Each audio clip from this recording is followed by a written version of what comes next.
So what's up guys, for today's topic, tire sealant. I've been using tire sealant since since last year. So 1 year na siya to be exact today. Pero basta nakaka 1 year na akong experience using tire sealant. And kung balak mong maglagay ng tire sealant sa kotse mo, you should watch this first before doing it. Kasi baka may mga masabi ako sa'yo na pwede mong ma-experience na ikasasakit ng ulo mo. So, ayun nga.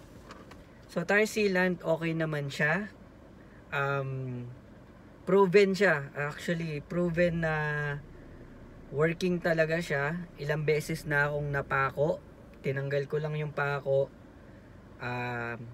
Nawala yung leak. Talagang natatapalan niya yung leak. Pero ang kailangan mo syempre tanggalin yung pako para ma-fillan ng mga ingredients yung butas para masilan. So ayun, okay siya, 100% working, and na-try ko talaga, na-experience ko na good siya for sealing the holes in your tire. However, syempre may downside to. Ang downside nito is ayun nga, number one na downside niya is yung wheel balancing. So never mo nang matatama yung balancing kasi since liquid siya sa loob, and ayun nga, since na pandikit din siya, so dumidikit siya sa surface ng gulong sa loob. So hindi mo alam kung gaano kadaming glue, or what do you want to call it, gaano kadaming seal ang mapunta kasi bilog yan, di ba?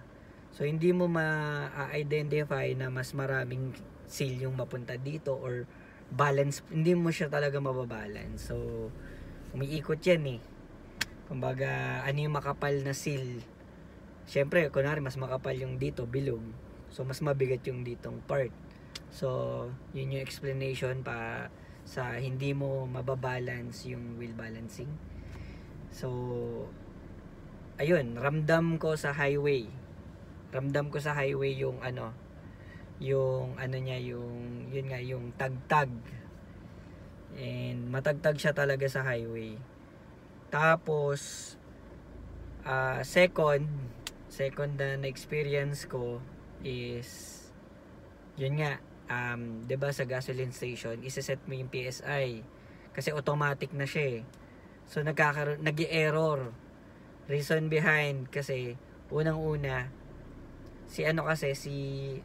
yung automatic o yung magpi-fill ka ng air pressure sa tire mo, i-check niya muna kung gaano kataas yung pressure ng balik para makalculate niya kung anong current na PSI meron ka. So ang nangyari pagka inano mo yon, pagka sa pito, tinry mo, so pagka higop niya ng hangin, nababarahan na kagad siya. So ang mangyayari, magi-error ka dun sa may digital, magkakaroon ka ng error dun. So problema yun. Tapos ang problema pa, kunwari naayos mo yun, na-solve nun, natsambahan mo, nakapag-fill siya, 'di ba? So ang problema mo naman, yung pito niya, 'di ba, ang pito, tapos may pinipindot doon. Yung mismong pinipindot doon, nag-stack up, hindi bumabalik pataas. So ang tendency, pag nakabaon kasi yon, di ba, pag ganun yun, pag nakabaon yon, ibig sabihin naka-open, so magsisingaw siya. Kaya siya hindi makaangat kasi nalagyan na rin siya ng glue, ng sealant, which is hindi na siya makabalik, nabarahan na ng sealant. So ang problema naman doon, sisingaw siya. Ang mga gasoline boy naman, ang gagawin lang yan, i-fillan niya yung yung gulong mo. So pag narinig niya tumunog na yan, tut tut, 'di ba? Parang ibig sabihin right PSI na. Ang gagawin niyan, move to the next tire na to fill it up.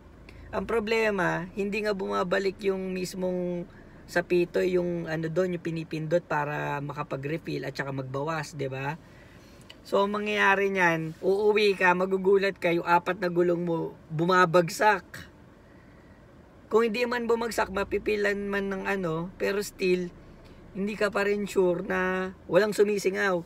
So, ang ginagawa ko dyan, meron ako ditong spray bottle. May laman to tubig. So, pagka fill doon, kunwari, pinil yung isang gulong, i-sprayan ko nito to make sure na walang bula. Which is hassle. Sobrang hassle. Ang hassle niya.